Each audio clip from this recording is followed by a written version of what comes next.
जी, कैफ 3 का आप लोगों का पेपर है कॉस्ट एंड मैनेजमेंट अकाउंटिंग। तो इसको हम लोग कंटिन्यू करेंगे।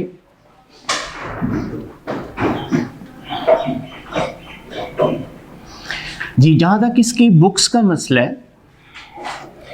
तो एक तो आप लोगों को ना पास्ट पेपर्स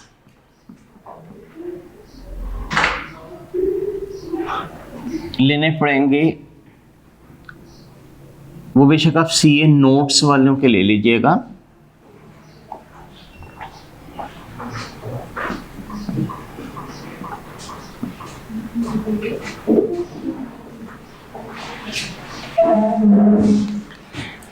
अच्छा, इसके अलावा जो बुक आपको चाहिए होगी वो आप लोगों का आईकैप का जो स्टडी टेक्स्ट है वो साथ चलेगा।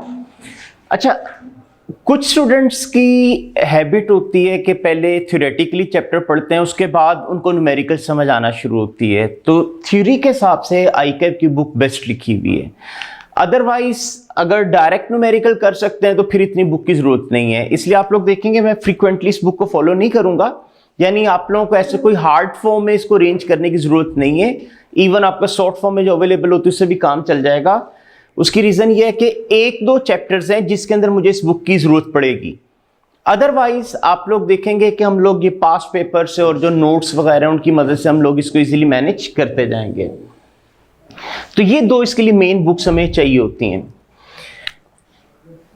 अच्छा, अब अगर इस सब्जेक्ट की थोड़ी सी हम बैकग्राउंड देखें तो cost and management accounting, actually आप लोगों ने इससे पहले जो अकाउंटिंग पढ़ी है वो आप लोगों ने आईटीए पढ़ा। उसके बाद इंशाल्लाह वो आप लोग या पढ़ रहे होंगे या पढ़ लिया होगा FAR 1, ठीक है। इसके बाद आप लोग पढ़ेंगे FAR 2, उसके बाद आप लोग पढ़ेंगे AFR। ये जो सारी स्ट्रीम है ये आपकी फाइनेंशियल अकाउंटिंग से रिलेटेड हो जाती है। ऑन द अदर हैंड एक और आप लोगों का कॉस्टिंग का आता है जिसके अंदर कॉस्ट अकाउंटिंग आती है। इससे रिलेटेड आगे मैनेजमेंट अकाउंटिंग आती है।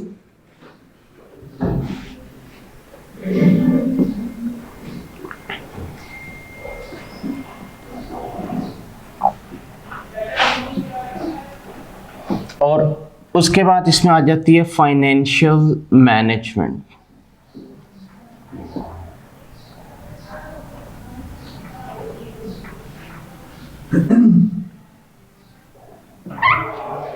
ठीक है, तो ये एक स्ट्रीम अलग से बनती है। अब क्वेश्चन ज़हन में आता है कि आप लोगों का इन दोनों काउंटिंग के अंदर मेन फर्क क्या है। तो ये जो काउंटिंग्स है ना, ये आप लोग जस्ट लाइक का बुक कीपर पढ़ रहे होते हैं।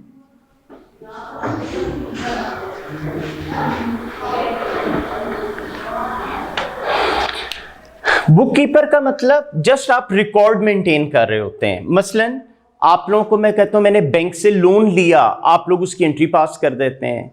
आपको मैं कहता हूं कि ओनर ने कैपिटल इंजेक्ट किया, आप उसकी एंट्री पास कर देते हैं। आपको मैं कहता हूं मैंने मशीनरी खरीदी, आप उसकी एंट्री पास कर देते हैं। कभी आपने ये नहीं सोचा कि यार ये मशीनरी इसने खरीदी क्यों, किराए पे क्यों नहीं ले ली, इसने इस वक्त बैंक से लोन क्यों लिया, इसने इक्विटी फाइनेंस क्यों नहीं कर लिया, शेयर्स वगैरह क्यों नहीं इशू कर दिए।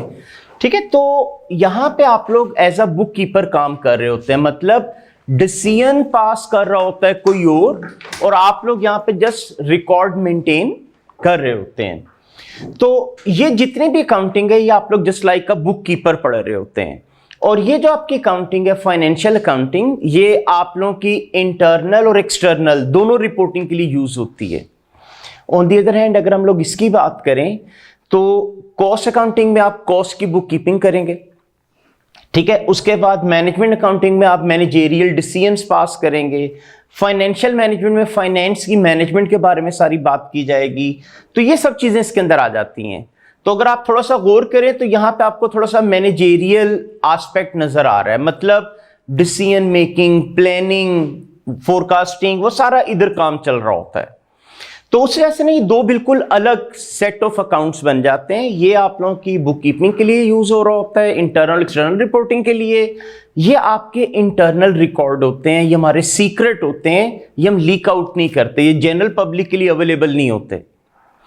अच्छा, अब अगर थोड़ा फर्दर हम लोग डिटेल में जाएं अबाउट कॉस्ट अकाउंटिंग, देखें आप लोगों ने जब फाइनेंशियल अकाउंटिंग वगैरह पढ़ते थे, ITA या इवन FAR 1 वगैरह, तो उसके अंदर आप लोगों ने एक स्टेटमेंट पढ़ी थी, स्टेटमेंट ऑफ फाइनेंशियल पोजीशन। इसके अंदर क्या कुछ आ रहा होता था? हाँ जी, इसमें ठीक है, आप लोगों ने कहा एक तरफ एसेट्स आ रहे होते थे और एसेट्स में आपके नॉन करंट एसेट्स भी होते थे और करंट एसेट्स भी होते थे। दूसरी तरफ आप लोगों की आ रही होती थी इक्विटी एंड लायबिलिटीज।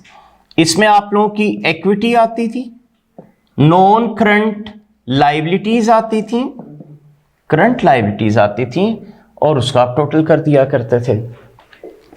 तो मल्टीपल टाइम आप लोगों ने ये स्टेटमेंट बनाई होगी। होता क्या था, आप लोगों को डेटा दिया होता था और आप उस डेटा की बेस के ऊपर ये फाइनेंशियल स्टेटमेंट बना देते थे, ठीक है। अब ये डिसाइड करना कि कोई एसेट आप लोगों को खरीदना चाहिए या नहीं खरीदना चाहिए। मसलन फर्ज करें आप लोगों के पास मशीनरी है, मशीनरी का आपको पता है एक डेफिनेट लाइफ होती है, by the end of the life आपको मशीनरी रिप्लेस करना पड़ती है। मसलन फर्ज करें मेरी मैन्युफैक्चरिंग कंसर्न है, मैन्युफैक्चरिंग ऑर्गेनाइजेशन है, तो हमारा काम क्या होगा, चीजें बना के बेचना। अब चीजें बनाने के लिए आप लोग मशीनरी यूज करते होंगे, माइट भी मशीनरी की लाइफ 5 साल है। अगर आप लोग उसको कंटिन्यूसली 5 साल यूज करते हैं तो आपने देखा है कि एंड ऑफ लाइफ में चीज खराब बार बार हो रही होती है, रिपेयर पे खर्चा आता है, प्रोडक्शन आपकी रुक जाती है। अब मैंने आप लोगों को एक सजेशन दी कि यार आप लोग क्यों 5 साल इस्तेमाल करके मशीनरी बेचते हो, आप 3 साल के बाद बदल दिया करो। एक तो रनिंग पोजीशन में बेचोगे, मशीनरी महंगी बिक जाएगी। दूसरा, आखिरी 2 सालों में जो बार बार रिपेयर वगैरह का खर्चा आना था, बार बार आपकी प्रोडक्शन डिस्टर्ब होनी थी, आप उस चीज से बच जाओगे। तो कितना फ्रीक्वेंटली एसेट को रिप्लेस किया जाए, ये डिसीजन पास करना, ठीक है। फिर आप लोगों को एसेट चाहिए, पैसे नहीं है पास, क्या लोन लेके खरीद लूं, किराए पे ले आऊं, लीज पे एसेट ले लूं, ये सारी प्लानिंग हम लोगों ने करनी होती है। इन्वेस्टमेंट अप्रेजल उसको हम लोग कहते हैं।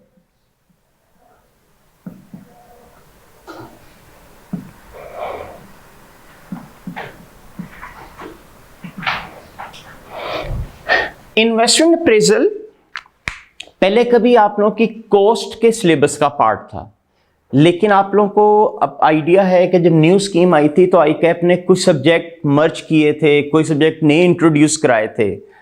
तो एक्चुअली पुरानी स्कीम के अंदर ना ये 3 पेपर थे, कॉस्ट का अलग होता था, मैनेजमेंट का अलग होता था, फाइनेंशियल मैनेजमेंट अलग होता था। फिर जब 2013 वाली स्कीम आई तो आईकैप ने क्या किया, मैनेजमेंट का पोर्शन कुछ इसमें डाल दिया और कुछ इसमें डाल दिया, इस वाले पेपर को खत्म कर दिया दरमियान में से। अभी जब आप लोग पढ़ रहे हैं ये स्कीम, इसके अंदर आईकैप ने क्या किया, फिर कॉस्ट के अंदर कुछ मैनेजमेंट का पोर्शन रहने दिए और एक पेपर आपका कैफ 6 का इंट्रोड्यूस हुआ है, कुछ टॉपिक मैनेजमेंट के उसमें चले गए हैं और कुछ इसके अंदर आ गए। तो उस वजह से अब मैनेजमेंट अकाउंटिंग के नाम से तो आप कोई सब्जेक्ट नहीं पढ़ेंगे, यही वजह है कि इसका नाम रख दिया गया कॉस्ट एंड मैनेजमेंट अकाउंटिंग, के इसमें कॉस्ट की भी कुछ चीजें आएंगी और मैनेजमेंट से रिलेटेड कुछ प्लानिंग वाली चीजें भी इधर ही कवर की जाएंगी। तो ये जो इन्वेस्टमेंट अप्रेजल है, पहले कभी कॉस्ट के सिलेबस का पार्ट था, अब इंशाल्लाह जब आप कैफ 6 पढ़ेंगे तो उसके अंदर ये आपको पढ़ाया जाएगा। अच्छा, आप लोगों ने रिपोर्टिंग के अंदर पढ़ा होगा current assets minus current liabilities, इसको आप क्या नाम देते थे? वर्किंग कैपिटल, बिल्कुल ठीक है। तो इसके लिए एक डिसीजन होता है, उसे हम कहते हैं वर्किंग कैपिटल मैनेजमेंट।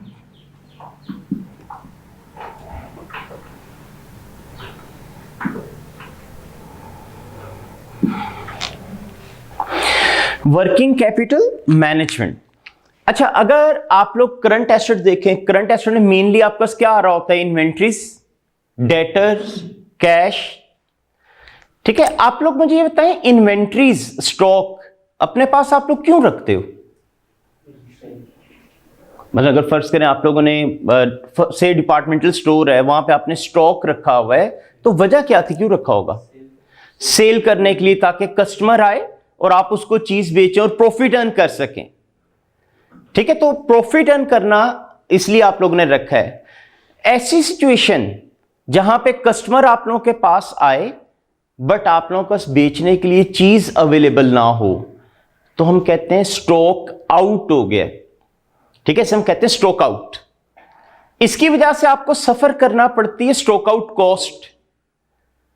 अब क्वेश्चन में आता है स्टॉक आउट कॉस्ट क्या होती है। पेपर में एक दो दफा उसने दो नंबर का पूछा भी है कि स्टॉक आउट कॉस्ट के अंदर क्या कुछ आता है, बताओ। तो देखें, अगर आपके पास चीज होती और आप उसको बेच देते तो आप लोग प्रॉफिट अर्न कर सकते थे। आप लोगों ने प्रॉफिट फोरगो कर दिया। वो जो आप लोगों ने प्रॉफिट लूज किया, यह आपकी स्टॉक आउट कॉस्ट है, नंबर वन। नंबर टू, फर्ज करें वो कस्टमर पहली दफा आप लोगों के पास आया था, अब उसके ज़हन में क्या बैठ गया, इसके पास चीजें नहीं होती। जहां से उसको चीजें मिली होंगी ना, नेक्स्ट टाइम वो सीधा उधर जाएगा। इसको अंदर आप लोग फ्यूचर की सेल भी लूज कर बैठे। उनका जो प्रॉफिट आपने फोरगो किया, वो भी आपकी स्टॉक आउट कॉस्ट कहलाती है। नंबर थर्ड, कई दफा आपको पता है अर्जेंटली चीज अरेंज की जा सकती है, लेकिन जब आप अर्जेंट चीज अरेंज करते हैं तो उसकी कुछ एक्स्ट्रा कॉस्ट पड़ती है, वो भी आपकी क्या कहलाती है? Stock out cost. तो इसका मतलब अगर आप इनसफिशिएंट स्टॉक रखेंगे तो आपको सफर करना पड़ेगी stock out cost. But on the other hand, अगर आप स्टॉक रख लें तो फिर आप लोगों को पड़ जाएगी होल्डिंग कॉस्ट, स्टोरेज कॉस्ट। मतलब देखिए ना, स्टॉक आपने रखा तो आपके पैसे ब्लॉक हो गए। वही पैसा अगर आप बैंक में जमा करा देते, इंटरेस्ट अर्न कर सकते थे। वो जो इंटरेस्ट आपने फोरगो किया, वो आपकी stock out cost, sorry holding cost है।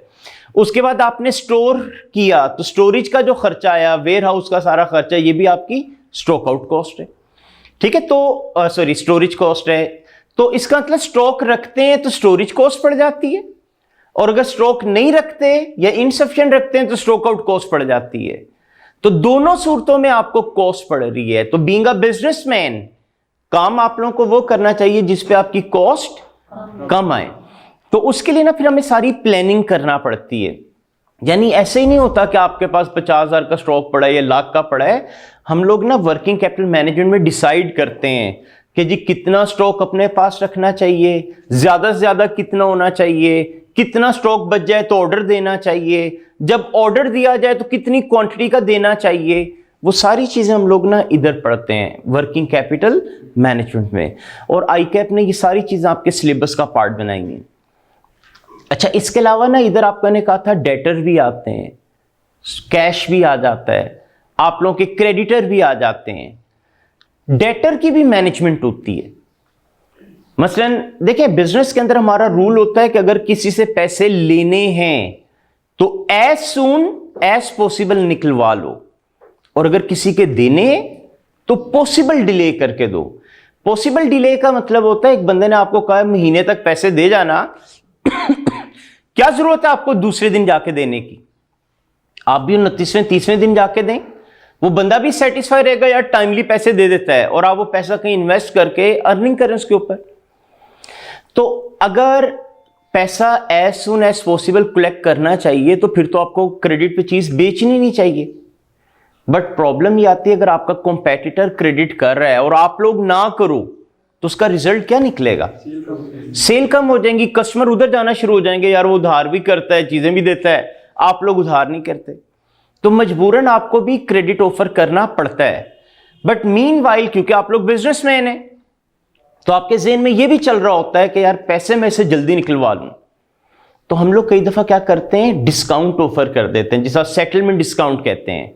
मसलन आपको मैंने कहा यार ठीक है आप 1 मंथ क्रेडिट पे चीज ले जाओ, लेकिन अगर आप लोगों ने मुझे 10 दिन में पैसे दे दिए मैं आपको डिस्काउंट दूंगा। अब अगर तो वाकई आपने 10 दिन में पैसे दे दिए तो मैं आपको डिस्काउंट दूंगा, नहीं दिए तो नहीं दूंगा। तो ये डिस्काउंट कस्टमर को ऑफर करूं कि ना करूं, इसकी भी हम लोग सारी प्लानिंग करते हैं, उसे हम डेटर मैनेजमेंट में पढ़ते हैं। फिर इसी तरह ना कुछ प्रोफेशनल बंदे होते हैं, प्रोफेशनल बॉडीज होती हैं जो आपको कहती हैं कि यार उधार अगर किसी को चीज बेची है तो रिस्पॉन्सिबिलिटी आप हमें दे दो, हम उससे आपको टाइमली कलेक्शन करके देंगे। इवन कुछ केसेस में तो वो आपको ये भी कह देते हैं यार अगर इसने पैसे ना दिए, पैसे भी हम अपने पास से आपको दे देंगे। तो ऐसी ऑर्गेनाइजेशन को कहा जाता है फैक्टर ऑर्गेनाइजेशन। अब क्वेश्चन में आता है फैक्टरिंग कराऊं कि ना कराऊं, मतलब ऐसी ऑर्गेनाइजेशन की सर्विस लूं कि ना लूं। वैसे क्या फायदा होगा अगर इसकी मैं सर्विस ले लूं? टाइमली कलेक्शन हो जाएगी, बैडेड नहीं होंगे, ये इसके मेन फायदे हैं। अपना एडमिनिस्ट्रेशन ऑफ डेटर के लिए स्टाफ रखने की जरूरत भी नहीं होगी। नुकसान क्या हो सकता है? हाँ, एक तो फ्री काम तो नहीं करेगा ना, पैसे लेगा आप लोगों से, कॉस्ट पड़ेगी, बिल्कुल ठीक है। और देखिए एक बंदा आपको इंश्योरेंस दे रहा है कि यार अगर पैसे ना मिले मैं अपने पास से दे दूंगा, तो इसका मतलब कलेक्शन करने के लिए किसी भी हद तक जाने को आमतौर पे तैयार हो जाता है। इससे आपके ना कस्टमर डिससेटिस्फाई हो जाते हैं कि यार 1-2 दिन पैसे लेट कर लोग आ जाते हैं तंग करने, तो आपकी ना उससे सेल्स अफेक्ट हो जाती हैं। तो ऐसी ऑर्गेनाइजेशन की सर्विस लूं या ना लूं, ये हम लोग डेटर मैनेजमेंट में पढ़ते हैं। आईकैप ने डेटर मैनेजमेंट आपके सिलेबस का पार्ट नहीं रखा। इसी तरह कैश मैनेजमेंट भी होती है, बैंक से लोन लेना है, कितनी अमाउंट लोन ली जाए, उसके लिए भी हम सारी प्लानिंग वगैरह करते हैं, लेकिन वो भी आपके सिलेबस में नहीं है। और इसी तरह इधर क्रेडिटर में क्रेडिटर मैनेजमेंट होती है, वो भी सिलेबस का पार्ट नहीं है। तो इसलिए इधर हम लोग जब पढ़ेंगे ना इन्वेंट्री मैनेजमेंट पढ़ेंगे, तो बताने का मतलब है कॉस्ट के अंदर आप लोगों का इन्वेंट्री मैनेजमेंट कवर हो जाएगा। अच्छा, उसके बाद ये जो 2 चीजें equity and non current liabilities, इन दोनों को हम लोग कहते हैं sources of finance. Sources of finance, ठीक है, ये आपकी इक्विटी फाइनेंस है, ये आपका डेट फाइनेंस बनता है। आज आपकी कंपनी को पैसों की जरूरत पड़ गई, क्या मैं बैंक से जाके लोन ले लूं या शेयर्स इशू कर दूं? ठीक है, अगर शेयर्स इशू करने हैं तो कितनी प्रीमियम पे इशू करूं, या अगर कंपनी का हालात अच्छे नहीं है डिस्काउंट पे इशू करूं तो कितनी डिस्काउंट पे करूं? ठीक है, फिर अगर लोन ही लेना है तो क्या बैंक से जाके ले लूं, जनरल पब्लिक से ले लूं, सिक्योर लोन हो, अनसिक्योर्ड लोन हो, उसका रेट ऑफ इंटरेस्ट फिक्स हो कि फ्लोटिंग हो, ये सारी डिसीजन मेकिंग हमने करनी होती सोर्स ऑफ फाइनेंस में। पहले कभी ये भी आपका ना कॉस्ट के सिलेबस का पार्ट था, लेकिन उस वक्त ये कैफ 8 पेपर होता था, ठीक है, यानी कैफ का आखिरी पेपर होता था। तो उस वक्त तक आपका इतना नॉलेज हो गया होता था कि आप उसको मैनेज काफी हद तक कर लेते थे। अब क्योंकि आपका तीसरा पेपर ही कॉस्ट का आ गया है, तो उस वजह से ना आईकैप ने आप लोगों का सिलेबस रिड्यूस किया है, कंपैरेटिवली पेपर भी आसान कर दिए। तो उस वजह से ना ये आईकैप ने आपके सिलेबस से निकाल दिए, ये इंशाल्लाह आप कैफ 6 के अंदर जाके पढ़ेंगे। तो बता मैं आपको ये रहा था कि आज तक स्टेटमेंट ऑफ फाइनेंशियल पोजीशन आपने मल्टीपल टाइम बनाई, लेकिन वहां पे जस्ट डेटा दिया होता था और आप लिख देते थे। वो उसकी डिसीजन कौन पास कर रहा होता है, उसकी प्लानिंग कैसे की जा रही होती है, वो आप इस तरफ आके पढ़ेंगे। ठीक है, तो इंशाल्लाह जब आप लोग कोर्स पढ़ेंगे नेक्स्ट एमएफए के अंदर थोड़ा बहुत इसका आ जाएगी एप्लीकेशन। बाकी जब बीएफडी फाइनल के अंदर सीफएफ 4 पढ़ेंगे तो उसके अंदर बहुत ज्यादा डिटेल में डिसीजन मेकिंग शुरू हो जाएगी। कॉस्ट के पेपर के लिए आप लोगों का ना वे ऑफ थिंकिंग थोड़ा सा मैनेजेरियल होना चाहिए। वे ऑफ थिंकिंग मैनेजेरियल का मतलब मैं जब भी कोई बात करूं तो आपके ज़हन में फौरन क्लिक करना चाहिए कि यार इस काम का फायदा क्या होगा, इसका नुकसान क्या होगा, क्योंकि हमने इधर करना होता है कॉस्ट बेनिफिट एनालिसिस। आप लोग देखेंगे तकरीबन 70 to 75% जो आपका सिलेबस है उसके अंदर मैं आप लोगों से कोई ना कोई डिसीजन ही पास करा रहा हूँगा कि ये काम करूं कि ना करूं, ये काम करना चाहिए कि नहीं करना चाहिए, ये दो ऑप्शन है, इनमें से कौन सी करनी चाहिए। तो उस वजह से ना ये जो कॉस्ट एंड मैनेजमेंट का सिलेबस पेपर है आपका, ये थोड़ा सा मैनेजेरियल पेपर है। इसके लिए वे ऑफ थिंकिंग भी आपको थोड़ी सी मैनेजेरियल रखना पड़ती है। अच्छा, एक दो चीजें माइट भी आप लोगों के सीनियर ने आपको कहा हो, या आप लोगों को कुछ अरसे के बाद कोई सीनियर कह रहा हो, कॉस्ट एंड मैनेजमेंट अकाउंटिंग के अंदर ना कोई हार्ड एंड फास्ट फॉर्मेट नहीं होते। यानी सिंपल लफ्जों में आपको यह कह दूं कि एक ही क्वेश्चन आप डिफरेंट टाइम्स में मुझसे सॉल्व कराइएगा, मेरा सॉल्यूशन चेंज हो जाएगा। उसकी वजह यह होती है कि हम लोगों ने डिसीजन पास करना होता है, डिसीजन के लिए कैलकुलेशन करना होती है। कैलकुलेशंस में कई दफा कोई चीज पहले कैलकुलेट हो गई, कोई बाद में हो गई, कई दफा बेनिफिट अलग निकाले, कॉस्ट अलग निकाली, कई दफा उनको नेट करके निकाल लिया। तो उससे ऐसे ना प्रेजेंटेशन वेरी करती रहती है। यही वजह है कि कॉस्ट अकाउंटिंग में जो स्टूडेंट पास हो जाता है उससे आप पूछे ना, वो भी आपको ये कहेगा यार समझ नहीं आई पेपर पास कैसे हुआ है। जो फेल हुआ होगा उससे पूछोगे, मुझे भी नहीं समझ आई फेल कैसे हुआ है। उसकी रीजन ये होती है कि इसका स्टेप्स के मार्क्स होते हैं, आपके कॉन्सेप्ट्स के मार्क्स होते हैं और चूंकि ये इंटरनल रिपोर्टिंग के लिए यूज होना होता है, इसके ऊपर कोई इंटरनेशनल अकाउंटिंग स्टैंडर्ड अप्लाई नहीं होते, उस वजह से ना इसका स्टैंडर्डाइज कोई फॉर्मेट नहीं होता। तो कई दफा इवन ये भी हो जाता है कि आप लोगों ने क्वेश्चन जो सॉल्व किया होगा ना, बिल्कुल सही सॉल्व किया होगा, लेकिन अगर आप मेरे सॉल्यूशन से मैच करेंगे या बुक के सॉल्यूशन से मैच करेंगे तो डिफरेंस आएगा। तो आपके ज़हन में आता है शायद मैंने गलत कर दिया है, वो हालांकि वो आपका भी ठीक ही होता है। तो उस वजह से ना ये थोड़ा सा इस सब्जेक्ट के अंदर स्टूडेंट का कॉन्फिडेंस उस तरह का बिल्डअप नहीं होता जिस तरह फाइनेंशियल अकाउंटिंग में आप लोगों का हो जाता है कि फाइनेंशियल में काफी हद तक आपको श्योर होता है यार मेरा पेपर पास हो जाएगा, या मैंने क्वेश्चन किया बिल्कुल ही ठीक किया है इसके अंदर इस तरह का नहीं होता। तो उस वजह से भी कई स्टूडेंट ना इस सब्जेक्ट से थोड़ा सा एनॉयड से होते हैं कि जी समझ नहीं आती, सब्जेक्ट अजीब सा है। लेकिन इसमें सिर्फ मैंने आपको कहा कि वे ऑफ थिंकिंग आप अपनी मैनेजेरियल रखें तो वो आप लोगों का क्वेश्चन चलते रहते हैं। मतलब एक ही क्वेश्चन आप आईकैप के स्टडी टेक्स्ट में देखेंगे, उसने किसी और तरीके से सॉल्व किया होगा, मैं सॉल्व करूंगा कोई और होगा, किसी और टीचर से सॉल्व कराएंगे उसने कोई और तरीके से सॉल्व किया होगा। तो उस वजह से जरूरी नहीं है कि आपको जो बुक वाले ने किया एज इट इज वही आप आंसर प्रोड्यूस करें वेरिएशन वगैरह इसमें आ सकती है। तो ये तो थोड़ा सा मैंने डिस्कस किया है about background of cost and management accounting. तो जैसे इधर आप लोगों ने आईटीए अपनी नेचर का पहला सब्जेक्ट पढ़ा था ना, बाद में उसके एडवांस पेपर शुरू हुए थे, बिल्कुल इसी तरह ये कॉस्ट आप लोगों का अपनी नेचर का पहला सब्जेक्ट है जो आप पढ़ने जा रहे हैं। इसका एडवांस पेपर मैनेजमेंट अकाउंटिंग होता है। आपके यहाँ पे अगर कैफ के हिसाब से मैं देखूं तो ये तो आप लोगों का है ना कैफ 3, ये आप लोग पढ़ोगे कैफ 6 के अंदर जाके, पार्टली 6 में आएगा, पार्टली इधर सी फैप 4 में आएगा। तो इस तरह करके इसको कवर किया जाएगा, यानी ये इसके अंदर भी कवर होगा यानी मैनेजमेंट वाला, और फिर मैनेजमेंट जो है वो इसके साथ भी कवर हो जाती है। तो उस वजह से ये कॉस्ट जो है अपनी नेचर का हम सब्जेक्ट पढ़ने जा रहे हैं, जो कि एक ये समझ लें जहां तक अकाउंटिंग के डेबिट क्रेडिट का रूल है वो वही चलेगा। मतलब डेबिट क्रेडिट के रूल चेंज नहीं होने, एंट्रीज उसी तरह पास हुआ करेंगी, लेकिन यहाँ पे बुक कीपिंग के अलावा हमारी डिसीजन मेकिंग, प्लानिंग, ये चीज़ें आना शुरू हो जाती हैं। अच्छा, इसमें आज तो खैर मेरे लैपटॉप में इशू था तो मैं आप लोगों का लेक्चर प्लान वगैरह नहीं ला सका, अदरवाइज उसमें अगर आप लोग देखेंगे तो आपको आइडिया हो जाएगा कि ऑलमोस्ट हर चैप्टर में से पेपर में क्वेश्चन आ जाता है। उसकी रीज़न ये है कि आईकैप ने आप लोगों को जो टॉपिक्स दिए हैं वो बड़े लिमिटेड से हैं और 8 से 9 आपके पेपर में क्वेश्चन बन जाते हैं, तो इसलिए कोई भी टॉपिक नहीं छोड़ता, ऑलमोस्ट सारे के सारे टॉपिक आपके एग्जाम में कवर कर दिए जाते हैं।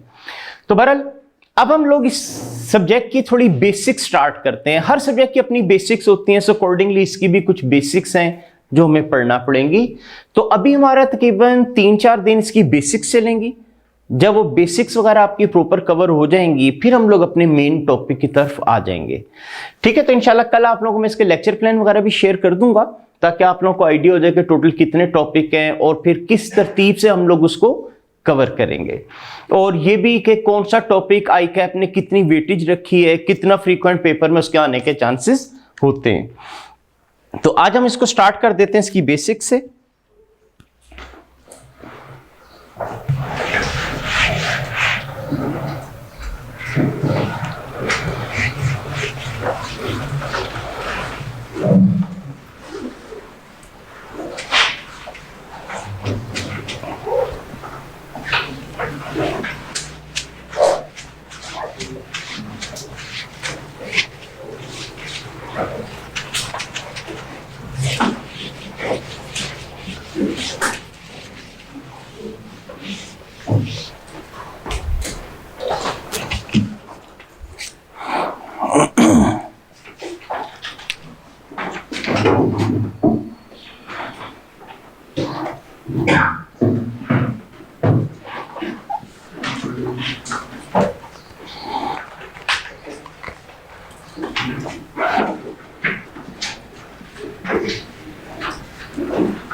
जी, तो सबसे पहले हम चीज डिस्कस करते हैं elements of cost of production.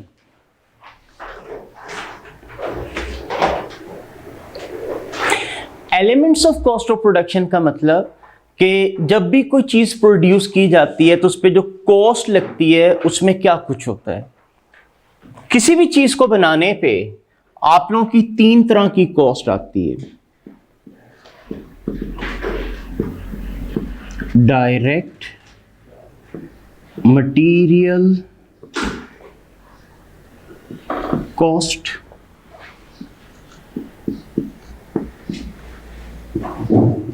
Direct labour cost, और तीसरा फैक्ट्री ओवरहेड्स।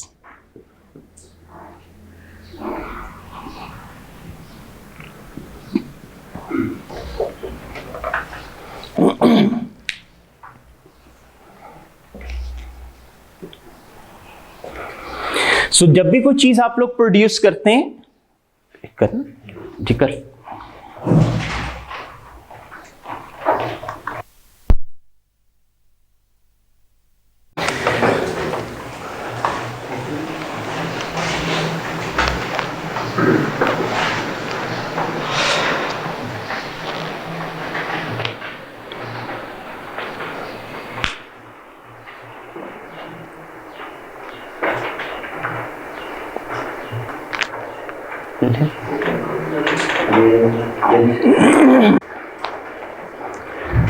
जी। तो बात हम लोग कर रहे थे कि किसी भी चीज को बनाने पे 3 तरह की कॉस्ट आती है, direct material, direct labour and factory overhead.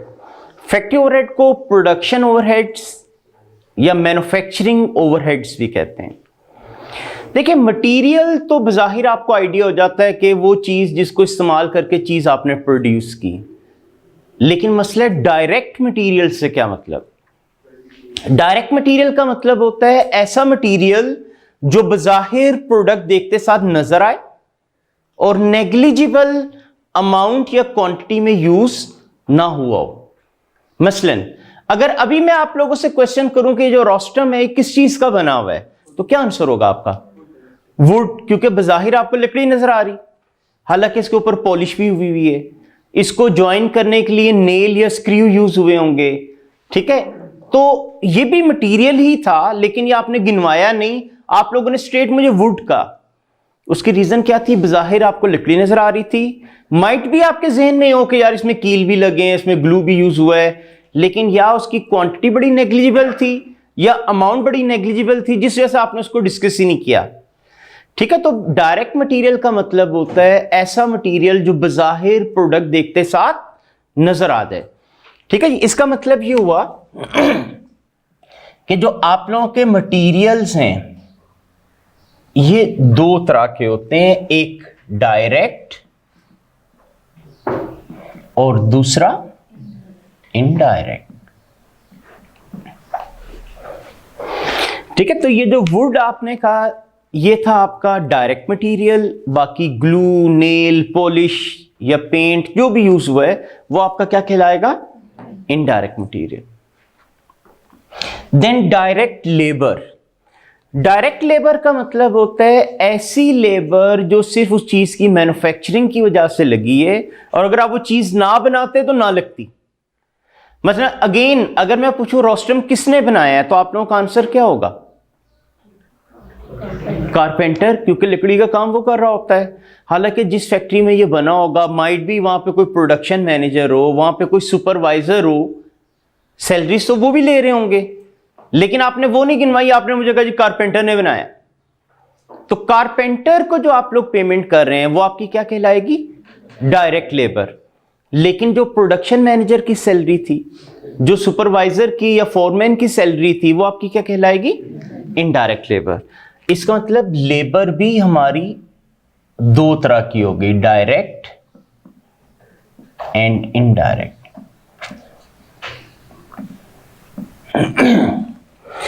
अच्छा, अब आप लोगों को मैंने कहा था कि इन तीन चीजों के अलावा कोई मैन्युफैक्चरिंग कॉस्ट होती ही नहीं।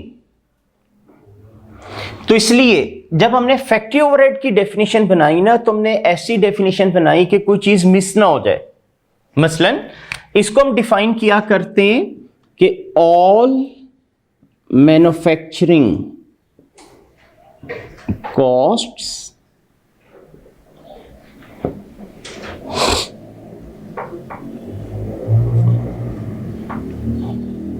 except direct material, direct labor and direct expenses।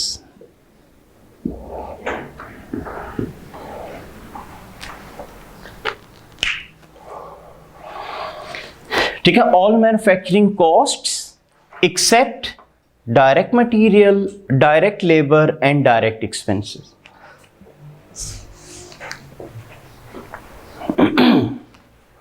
कि डायरेक्ट कॉस्ट के अलावा जितनी भी मैन्युफैक्चरिंग कॉस्ट होगी वो फैक्ट्री ओवरहेड कहलाएगी।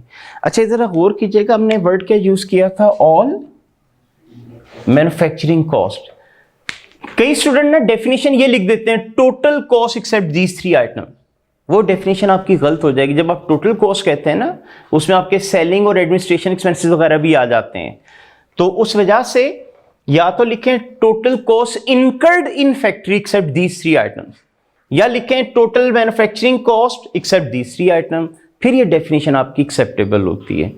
अच्छा, जब मैंने इधर लिखा ना डायरेक्ट एक्सपेंसेस, तो इसका मतलब आप लोगों के जो एक्सपेंसेस हैं ये भी दो तरह के हो गए, एक डायरेक्ट और दूसरा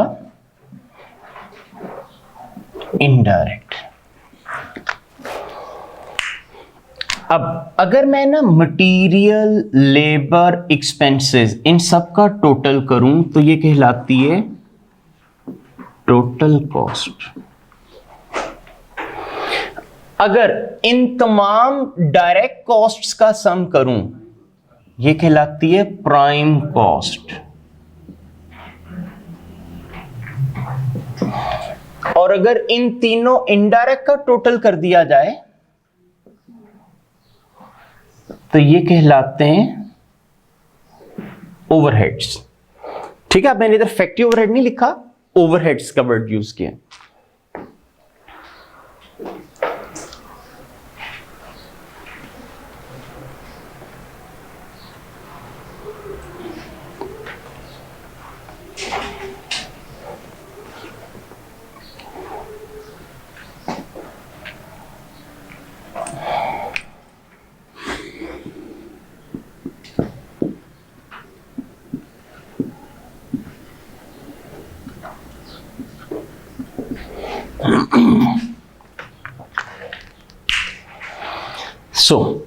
अब अगर कभी एग्जामिनर आपको कहे ना प्राइम कॉस्ट कैलकुलेट करो, तो इसका मतलब आप लोगों ने क्या क्या चीज ऐड करना होगी, डायरेक्ट मटेरियल, डायरेक्ट लेबर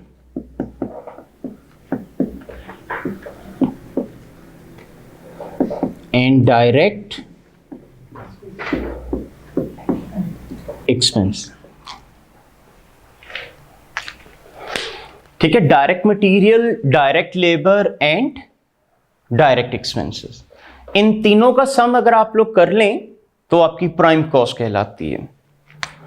अच्छा, इसी तरह एक आधी दफा एग्जामिनर ने आपको पेपर में कहा हुआ है कि कन्वर्जन कॉस्ट कैलकुलेट करें।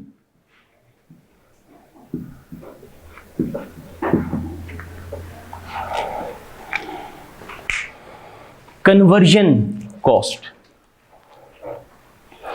नाम से वैसे क्या लग रहा है, कोई थोड़ा सा आइडिया हो? हाँ जी, यानी रॉ मटेरियल को कन्वर्ट, लेकिन रॉ मटेरियल को किस चीज में कन्वर्ट करना है? फिनिश गुड्स में।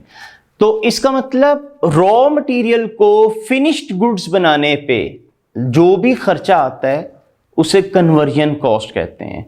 आप लोगों ने मुझे कहा था किसी भी चीज को बनाने पे ये 3 तरह की कॉस्ट आती हैं।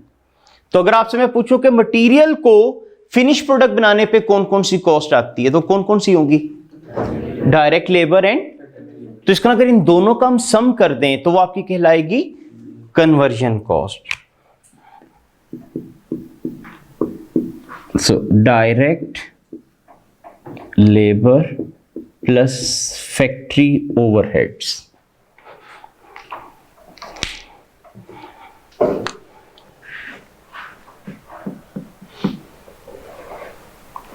नंबर 4,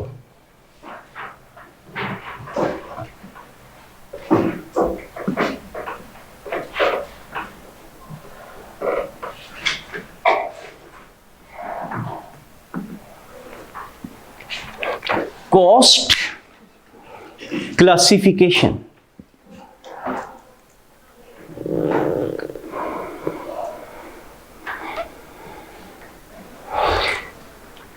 कॉस्ट क्लासिफिकेशन का मतलब कॉस्ट को क्लासिफाई करने का, कैटेगराइज करने के क्या क्या तरीके हैं, किस किस तरह कॉस्ट को क्लासिफाई किया जा सकता है।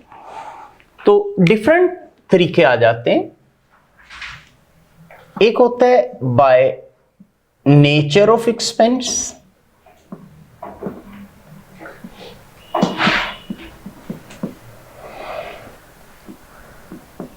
एक होता है बाय फंक्शन, और एक होता है बाय बिहेवियर।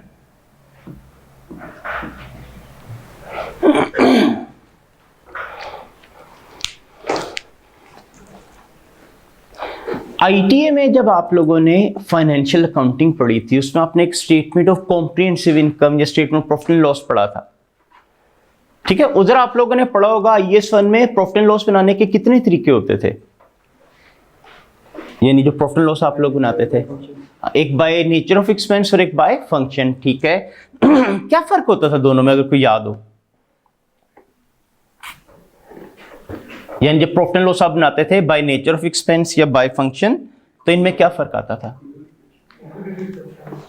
हाँ, यानी जब बाय नेचर लिखते हैं ना, तमाम एक्सपेंस अपनी नेचर के हिसाब से आते हैं, मतलब जिस किस्म का एक्सपेंस है उसी नाम से आ जाएगा। जैसे इधर आप लोग लिख दिया करते थे कि रेंट,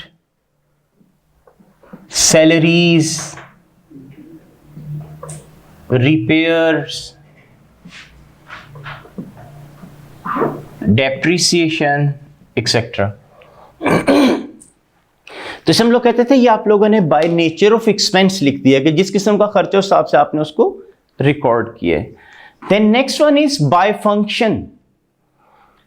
फंक्शन का मतलब कि जिस किस्म का खर्चा है उस हिसाब से आप लोग उसको लिखे कि मतलब किस मकसद के लिए वो खर्चा इनकर हो रहा है, कहां उसका यूज किया जा रहा है। तो इसमें अगर आपको थोड़ा सा याद हो तो आप इसमें इस तरह लिखा करते थे: सेलिंग एक्सपेंसेस, एडमिन एक्सपेंसेस, ठीक है, फाइनेंशियल एक्सपेंसेस,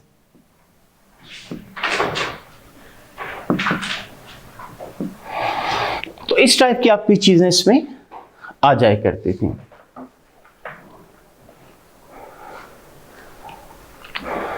और लास्ट है बाय बिहेवियर। आप लोगों ने इकोनॉमिक्स में कॉस्ट बिहेवियर पढ़े होंगे, ठीक है, आप लोगों ने उधर पढ़ा था कुछ ऐसी कॉस्ट होती हैं जो प्रोडक्शन कम करो, ज्यादा करो, ना करो, फिर भी पे करना पड़ती हैं, उनको आप क्या नाम देते थे?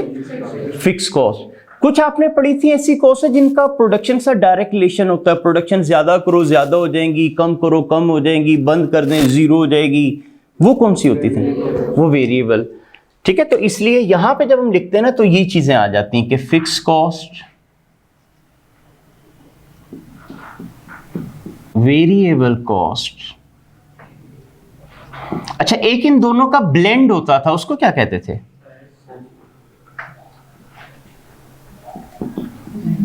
Semi variable cost. Semi variable को सेमी फिक्स्ड या मिक्स्ड कॉस्ट भी कहते हैं।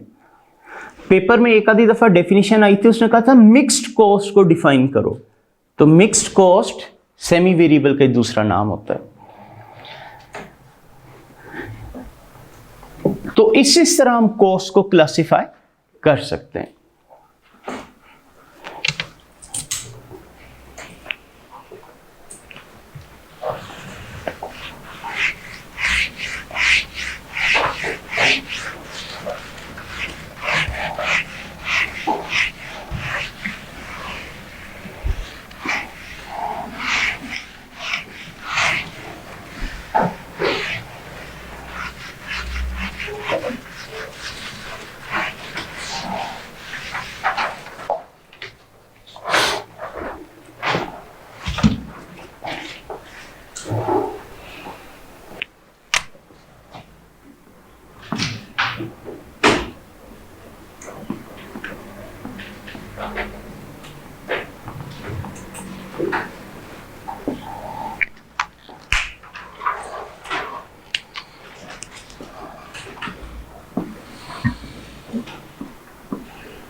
जी, अब हम जरा कॉस्ट बिहेवियर को थोड़ा डिटेल में डिस्कस करना शुरू करते हैं। तो इसमें सबसे पहले आ रही फिक्स कॉस्ट।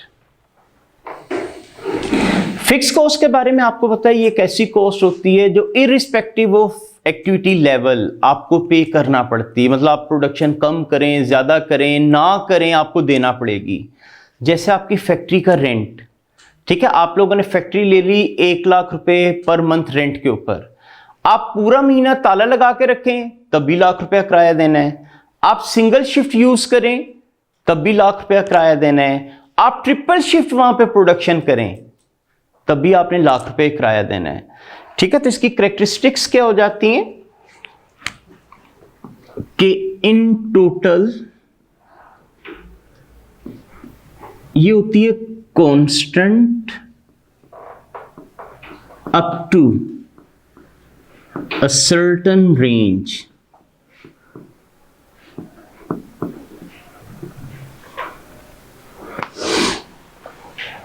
ठीक है, कांस्टेंट होती है लेकिन एक सर्टेन रेंज तक कांस्टेंट होती है। जब उस रेंज को आप क्रॉस करते हैं तो फिर इसमें वेरिएशन आना शुरू हो जाती है।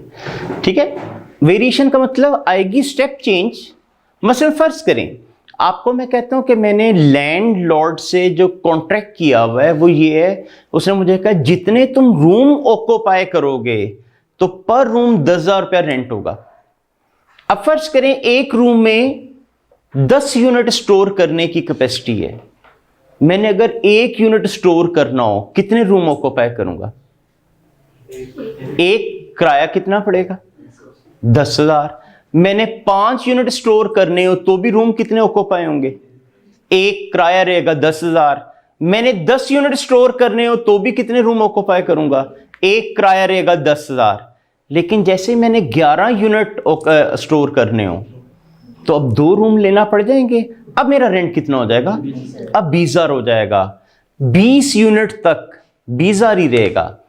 जैसे 21वां यूनिट स्टोर करने की बारी आएगी तो 30,000। तो इसका एक रेंज तक कांस्टेंट, उसका इसमें चेंज आ जाता है। वो जो रेंज होती है ना जिसमें आपकी फिक्स कॉस्ट फिक्स रह रही होती है उसे कहा जाता है रेलिवेंट रेंज। यानी यूनिट 1 से लेके 10 तक ये रेलिवेंट रेंज है 10,000 फिक्स कॉस्ट की। 11 से लेके 20 तक ये रेलिवेंट रेंज आपकी आ रही थी 20,000 कॉस्ट की। तो बताने का मतलब ये था कि फिक्स कॉस्ट एक रेंज तक फिक्स रहती है, उस रेंज को क्रॉस करें तो इसमें वेरिएशन आ जाती है। अच्छा, अगर हम बात करें ना per unit,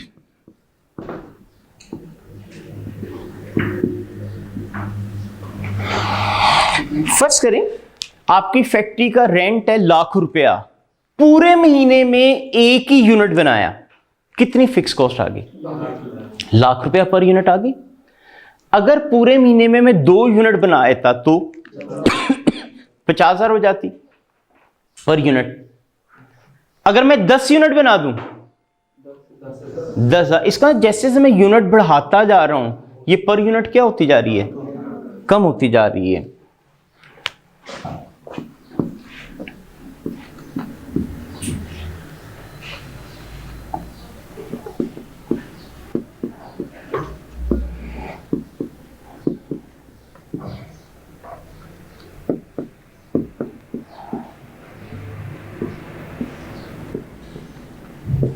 So per unit decreases with the increase in production. आप लोगों ने इकोनॉमिक्स में पढ़ा होगा इकोनॉमीज ऑफ स्केल। क्या मतलब होता था इसका?